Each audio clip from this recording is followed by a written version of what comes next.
네, 이번 시간에는 나만의 공부법 만들기 해서 나만의 공부법에 반드시 들어가야 될 세 가지 요소를 좀 살펴보는 시간을 갖도록 하겠습니다. 당연히 이것도 이전 영상과 마찬가지로 교육학 기반입니다.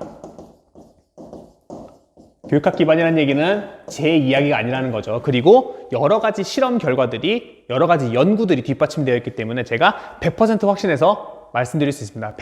100% 이렇게 하면 공부를 못할 수가 없다라는 이야기입니다. 아시겠죠? 자, 첫 번째는 뭐냐면 전체와 부분을 확인하는 겁니다. 도대체 내가 어디서 뭘 하고 있는지 알라는 겁니다. 옛날에 선생님들이 뭐라고 했어요? 야, 숲을 보고 나무를 봐라. 숲을 보고 나무를 봐라. 이런 얘기 많이 하셨죠? 그쵸? 일단 전체 큰 범위 내에서 내가 어떤 범위를 어떻게 공부하고 있는지를 알아야 되는 거죠. 자, 그러면 구체적으로 어떻게 나의 공부 방법에 연결을 시킬 것이냐 했었을 때 여러분 공부 과정에 전체와 부분을 확인하는 작업이 반드시 들어가야 된다는 걸 이야기하는 겁니다. 혹시 여러분이 여러분만의 공부법이 있는데 그 공부법에는 전체와 부분을 확인하는 과정이 포함되어 있지 않아. 그러면 이 과정을 추가시켜야 되는 겁니다. 아시겠죠? 자, 먼저 첫 번째는 아니고 예시를 든 건데 가장 많이 하는 게 제목과 목차를 확인하는 겁니다. 그쵸? 그래서 공부하는 친구들 어떻게 공부하는 친구들이 있냐면 먼저 노트에 제목 쓰고 그 다음에 이제 뭐 어쩌고저쩌고 이렇게 2, 3 2, 3 뭐 이런 식으로 해서 전체 제목과 목차를 A4 용지 같은데 쭉 옮기면서 적는 친구들이 있습니다. 아시겠죠? 그래서 제목과 목차를 가지고 전체와 부분을 확인해도 되고 가장 많이 하는 거는 마인드맵이죠. 그래서 공부할 때 이렇게 공부하는 친구들이 있는데 먼저 이렇게 제목 써놓고 단원 제목 써놓고 이렇게 해서 그 다음 소제목 쓰고 소제목 쓰고 이렇게 한 다음에 그 제목 안에서 내가 모르거나 중요한 것들을 이렇게 띵띵띵 연결하는 경우가 있습니다. 아시겠죠? 그래서 그런 마인드맵을 그리는 것도 전체와 부분을 확인하는 작업 중에 하나다라는 거 알아두시면 되겠습니다. 그러니까 뭐 이런 것들이 여러 개 있겠죠. 이런 것들 여러 개 중에서 여러분이 선택해서 여러분의 공부법에 집어넣어라. 뭐 그 얘기입니다. 수영도는 뭐냐면 나무 모양이다 그런 건데 뭐 이런 겁니다. 이렇게 생겼는데 뭐 이렇게 이렇게 나무 모양으로 생겼죠. 나무 뒤집어 놓은 모양으로. 그래서 이렇게 그리는 경우도 있고 이렇게 제목과 목차로 그리는 경우도 있고 마인드맵으로 그리는 경우도 있고 어찌됐든 간에 제목과 목차, 마인드맵, 수영도를 통해서 중요한 건 뭐예요? 전체와 부분을 확인해라. 내가 공부하는 거, 내가 지금 어디에서 무슨 단원을 어떻게 공부하고 있는지 숲과 나무를 살펴봐라 라는 거 기억해 두시면 되겠습니다. 아시겠죠? 그래서 이게 첫 번째 포함되어야 되는 요소고 두 번째 여러분의 공부법에 포함되어야 되는 요소는 뭐냐면 반복과 연습입니다. 여러분 어떤 학습 방법이든 반복과 연습이 없는 학습 방법은 존재하지 않습니다. 아시겠죠? 반복과 연습은 많이 하면 많이 할수록 좋아요. 많이 하면 많이 할수록 좋은 거를 교육학적으로 뭐라 그러냐면 교육학에서 자동화라고 합니다. 여러분이 너무 많이 반복하면 그게 자동적으로 튀어나온다는 거죠. 아시겠죠? 어쨌든 자동적으로 튀어나올 수 있도록 연습을 충분히 해야 되는데 숙달이 되도록 해야 되는데 숙달되는 방법은 여러 가지죠. 이거는 전통적으로 공부법에서 이게 빠질 수가 없습니다. 일단 보면은 처음에 깜지 있죠? 그렇죠? 전통적인 공부 방법입니다. 그냥 A4 용지 펴놓고 A4 용지 아니어도 돼요. 공책 같은 거 펴놓고 주구장창 계속 옮겨 적는 거죠. 언제까지? 다 외워질 때까지. 그렇죠? 그래서 그냥 주구장창 계속 쓰는 겁니다. 계속 쓰고 외우고 계속 쓰고 외우고 계속 쓰고 외우고. 근데 희한하게 계속 쓰고 외우다 보면 내가 잘 이해가 안 가는 건 또 이해가 될 때가 있어요. 아무튼 그런 반복과 연습 중요한데 깜지를 통해서 반복과 연습 깜지를 통해서 나만의 공부법에 깜지를 넣어서 반복과 연습 과정에 집어넣을 수도 있죠. 영어 단어를 막 쓰면서 외우는 친구들도 있어요. 근데 그게 나쁘다는 게 아닙니다. 이런 요소도 분명히 활용할 수 있어요. 두 번째는 뭐냐면 셀프 녹음입니다. 요거는 스마트폰이 생기면서 조금 더 많이 하게 됐는데 내가 공부를 하고 나서 스마트폰에다가 내 목소리로 녹음을 하는 거죠. 뭘? 시험법, 공부한 거, 공부 내용. 내가 공부한 내용을 녹음해서 어디서 지하철에서 왔다 갔다 하면서 내가 내 목소리로 내가 공부했던 영역을 보는 겁니다.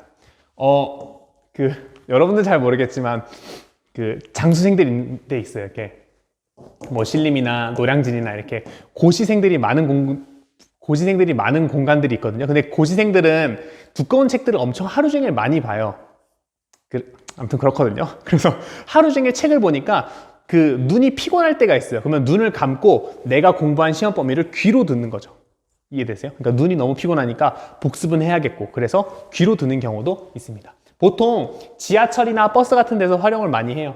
그래서 뭐 그냥 혹시 활용하고 싶으신 분들은 활용해도 좋습니다. 스스로 녹음하면서 시험 범위를 좀 깔끔하게 정리하게 되는, 내가 오늘 공부한 것을 더 깔끔하게 정리하는 효과도 있습니다. 아시겠죠? 자, 그 다음에 세 번째는 뭐냐면 책갈피로 가리는 거. 영어 단어에서 정말 많이 쓰이죠? 영어 단어 공부할 때 한쪽 가려놓고 다 외웠는지 확인하고, 그렇게 반복과 연습하는 거죠. 책갈피로 가리는 것도 있고, 그 다음에 백지인출. 요새는 많이 하는 것 같진 않던데, 어쨌든 옛날에 근데 지금도 어딘가에서 많이 하겠죠. 빈 종이 딱 펴놓고 내가 공부한 거 다 쓰는 거죠. 어쩌고 내가 오늘 공부한 거 뭐 이렇게 해서 자기가 공부한 거를, 내가 오늘 공부한 거를 흰 종이에다가 다 써내는 겁니다. 그리고 써내지 못한 것들 체크해서 다음 시간에 또 공부하고 또 복습하고, 이런 식으로. 그렇죠? 그래서 그 백지를 완벽하게 채울 때까지 계속해서 반복하고 연습하는 거죠. 아시겠죠? 어쨌든 나의 공부 방법에 반복과 연습이 반드시 들어가야 된다라는 거 알아두시면 되겠고, 세 번째는 형성평가입니다. 형성평가, 중간점검. 제가 중간점검이라는 표현을 썼는데, 여러분의 공부법에는 반드시 중간점검이 들어가야 됩니다. 중간점검이 없는 학습법은 그러니까 반복과 연습 전체가 분만했으면 내가 제대로 외웠는지 안 외웠는지, 내가 제대로 학습했는지 학습하지 않았는지를 확인할 방법이 없어요. 근데 그걸 확인하지 않았다는 얘기는 자기 공부 방법을 어떻게 수정할지도 모른다는 이야기입니다. 내가 제대로 학습했는지를 알아야 이렇게 공부하고 저렇게 공부하고 해서 조금 더 완벽한 자기 자신을 만들 수 있는데, 중간 점검을 안 한다는 얘기는 어디를 어떻게 모르는지 알 방법이 없다는 거죠. 아시겠죠? 그래서 자기가 뭘 모르고 뭘 아는지를 정확하게 확인하기 위해서 중간 점검, 형성평가를 해야 됩니다. 가장 대표적인 건 뭐죠? 문제집 사서 문제집 푸는 거죠. 그렇죠? 뭐 모의고사 푸는 것도 그렇고, 모의고사 보는 것도 그렇고, 문제집 푸는 것도 그렇고, 기출문제 푸는 것도 그렇고, 그렇죠? 이런 것들 다 문제집 왜 풀어요? 내가 나의 공부법에 형성평가를 주기 위해서. 그러니까 공부를 하나도 하지 않고 문제집만 푸는 건 좋아요? 나빠요? 나쁜 거죠. 내가 공부를 다 해놓고 나서 그거를 점검하는 용도로 문제집을 푸는 게 가장 이상적입니다. 아시겠죠? 그게 제일 이상적인 거예요. 뭐 현실은 좀 다를 수 있겠지만. 어쨌든 그렇고, 또 다른 공부 방법은 사전에 쓰인 예문을 독해하는 겁니다. 영어 단어나 영어 수거 같은 걸 외웠을 때 수거나 단어를 찾고 나서 그 밑에 있는 예문들 있죠? 그런 예문들을 독해를 해보는 겁니다.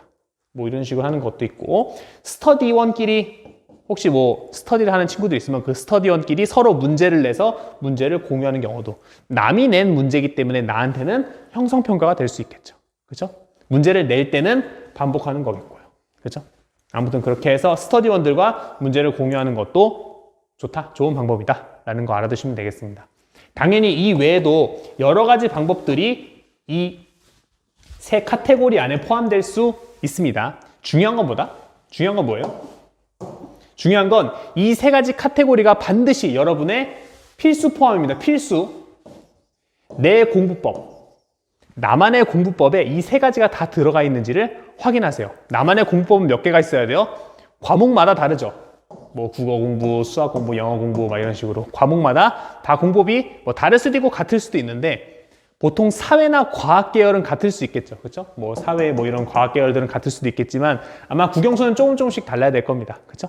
이 국어, 영어, 수학 공부 방법은 각 과목의 성격에 맞춰야 되기도 하겠지만, 어찌됐든 간에 이 모든 공부 방법이 다 뭘 포함해야 된다? 세 가지. 첫 번째, 전체와 부분. 내가 어디서 무엇을 하고 있는지. 두 번째, 반복과 연습. 반드시 반복되고 연습되고 충분히 숙달돼야 됩니다. 언제까지? 내가 자동적으로 말할 수 있을 때까지. 내가 자동적으로 뱉어낼 수 있을 때까지, 자동화가 될 때까지 해야 되는 거고, 형성평가는 왜 해요? 내가 무엇을 알고 무엇을 모르는지 점검하기 위해서. 점검을 해야 그 다음에 더 나은 방향으로 성장할 수 있겠죠. 그렇죠? 내가 모르는 건 보충하고, 그러니까 잘못 알고 있었던 건 수정하고, 모르는 건 학습하고. 그렇죠? 그래서 스스로 중간 점검을 해야 되고, 반복 연습을 꾸준히 해야 되고, 전체와 부분을 확인해야 된다. 이 세 가지 공부 방법이 전부 다 여러분만의 공부법에 들어가 있는지 확인을 꼭 하세요. 아시겠죠? 없으면 이 세 가지를 기본으로 요거는 요렇게 해야지, 요거는 요렇게 해야지, 요거는 요렇게 해야지 해서 지금 나와 있는 예시를 가지고 여러분이 여러분만의 학습법에 적용을 해도 좋습니다. 아시겠죠?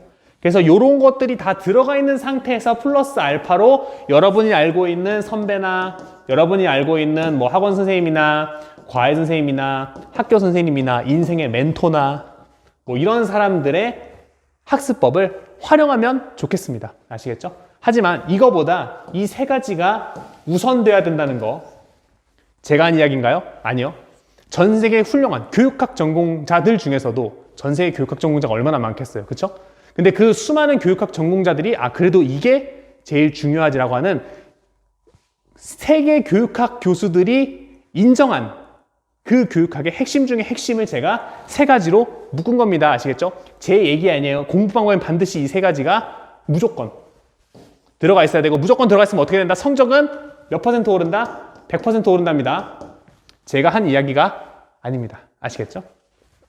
아무튼 이 세 가지 반드시 지켜서 여러분만의 공부법을 만들어서 크게 저보다 훨씬 더 나은 그리고 여러분 주변 사람들이 모두 다 우러러볼 수 있는 훌륭한 어른으로 성장하셨으면 좋겠습니다.